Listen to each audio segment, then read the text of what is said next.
Alors, pour l'arène, alias PVP, donc l'équipement, il est important de ne pas jouer avec son maximum d'équipement. Pourquoi? Parce que les autres joueurs qui sont là depuis plus longtemps, ils ont quasiment tout le matos depuis le début. Et donc le matos depuis le début, ils ont du matos qu'ils ont monté, qui fait qu'ils ont un low attack, tout en étant au maximum quasiment de leur ace, mais avec une toute petite attaque. Donc du coup, ils ont un gros pourcentage euh, par rapport à vous. Ils ont le même pourcentage, on va dire, ils peuvent avoir le même. Par contre, ils ont une petite attaque. Ce qui fait qu'en fait, les joueurs que vous allez rencontrer, ils auront, pour attaque équivalente, un pourcentage supérieur. D'accord? Et c'est pour ça que du coup, on perd quasiment tout le temps. On voit bien en haut, rien que pour les nucléi, là, d'accord, les petites pyramides qui tournent là. J'ai la verte qui est donc au max, mais c'est celle de base, vous voyez, 80%. Elle est au max, mais elle fait que 1000 de points d'attaque en plus. Par contre, l'autre qui est donc la bleue et la rouge qui sont de level 3, donc avec 3 petits satellites, ils sont à 1333. D'accord? Je vous montre. Voilà, c'est donc la troisième là. Euh, donc 1333. Quand vous avez les très très grosses, les plus grosses qui existent, ce sont celles où vous avez toute la lumière qui sort. La bleue et la verte en plein milieu de l'écran, où il y a tous les rayons de lumière qui sortent du cube. Celle-là, quand vous êtes au max, vous avez 2000 par cube en plus. Mais vous aurez toujours vos 80%. Donc du coup, vous avez plus d'attaques pour le même pourcentage.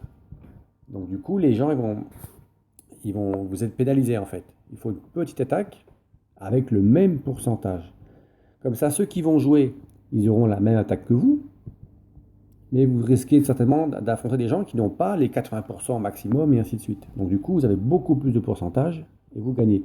C'est pas très forcément simple ou compliqué à comprendre, mais en tout cas, c'est la tactique qu'on m'a conseillée et je peux vous dire que ça fonctionne très très bien puisque je perds une, voire deux arènes, mais pas plus. D'accord? Donc, qu'est-ce qu'il faut faire? Il faut, à ce moment-là, changer vos équipements. Vous voyez, j'ai repris le tout premier ace qui existe. Voilà. Donc, il est un peu pourri à jouer, mais au moins, vous avez un bon ratio entre les points d'attaque que vous avez et le pourcentage de bonus que vous allez avoir. Et c'est ça qui fait que vous allez gagner facilement. Donc il faut faire pareil pour les 4. D'accord? Donc là, je suis en train de bien les monter pour pouvoir gagner très facilement. Et là, rien que déjà, dès que quand vous le prenez même level 1, les aces, vous gagnez déjà au moins 7 sur 10.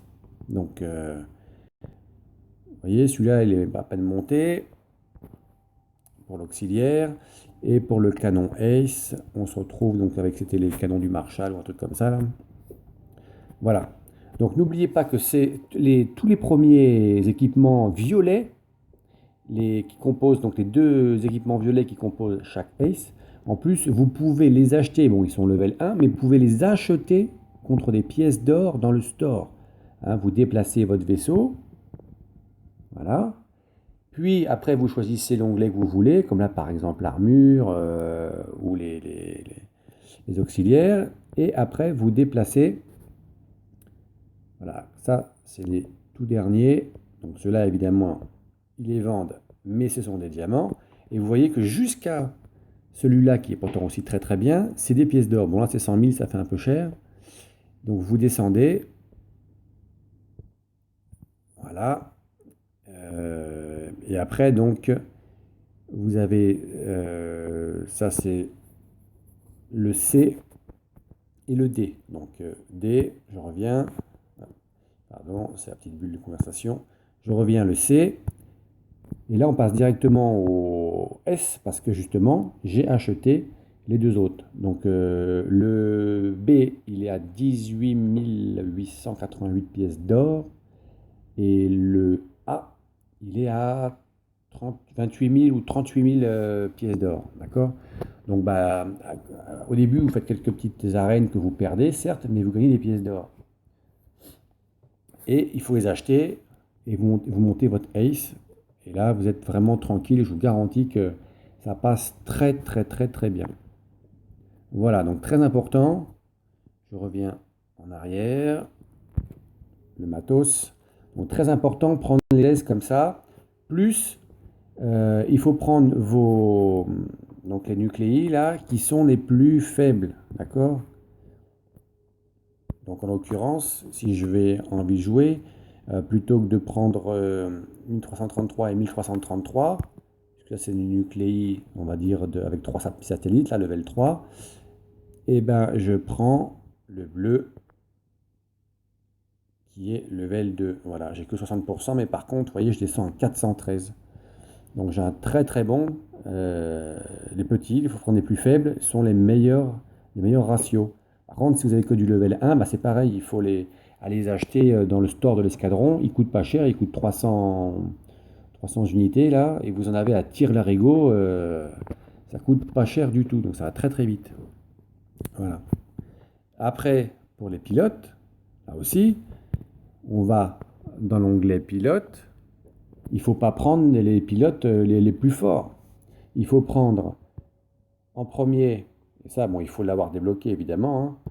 Il faut prendre donc la fille aux cheveux rouges, qui permet d'activer le S dès le départ, pour avoir le bonus x2 pendant le démarrage du jeu. Et après, vous prenez comme d'habitude Fred et Clark pour commencer vos arènes et pouvoir avoir un petit bonus quand vous crevez. D'accord? Et n'oubliez pas, ce n'est pas compatible avec les bénédictions Booster Mayday et l'autre là. C'est comme ça.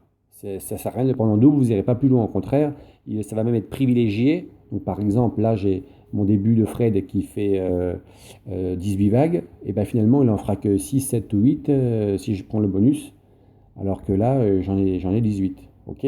Très important.